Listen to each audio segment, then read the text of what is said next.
સુરતના ડિંડોલી બ્રિજ પર ફૂલ સ્પીડમાં દોડતી બોલેરો પર સ્ટન્ટ કરતા યુવકનો વિડીયો વાયરલ થતા પોલીસે પકડી પાડ્યો.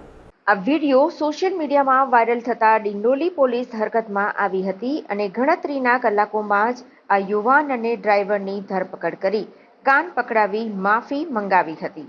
સુરત પોલીસે જોખમી રીતે ડ્રાઇવિંગ કરતા લોકો સામે લાલ આંખ કરી છે, જેમાં કાર ચાલકો અને બાઇક ચાલકો સામે ફોજદારી પગલાં લેવાયા છે. સગીરો બાઇક ચલાવતા ઝડપાયા હોય તો તેમના વાલી સામે પણ પગલાં લેવાયા છે. ત્યારે સુરતના ડિંડોલી વિસ્તારમાં બોલેરો પિકઅપ ગાડીનો વિડીયો વાયરલ થયો હતો, જેમાં એક યુવાન બોલેરો પિકઅપ વાનના બોનેટ પર જોખમી રીતે બેઠો હતો. આ જ ડ્રાઈવર બોલેરો પિકઅપ પૂરપાટ ચલાવી રહ્યો હતો.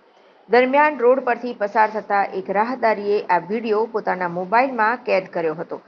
એટલું જ નહીં, બોનેટ પર બેઠેલા યુવકને જ્યારે માલુમ પડ્યું કે તેનો વિડીયો બનાવાઈ રહ્યો છે, ત્યારે તે તાત્કાલિક ચાલુ બોલેરો ગાડીમાં અંદર ચાલી ગયો હતો.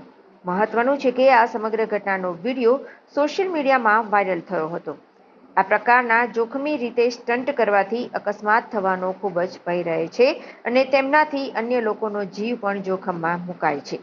જોકે આ સમગ્ર ઘટના બન્યા બાદ વિડીયો વાયરલ થયા બાદ ડિંડોલી પોલીસ તાત્કાલિક એક્શનમાં આવી હતી અને વિડીયોના આધારે પોલીસે તાત્કાલિક શોધખોળ કરી મુકેશ સંજય બુવા અને નૌશાદ નઈમ ખાન આલમની ધરપકડ કરી કાયદાનું ભાન કરાવ્યું હતું.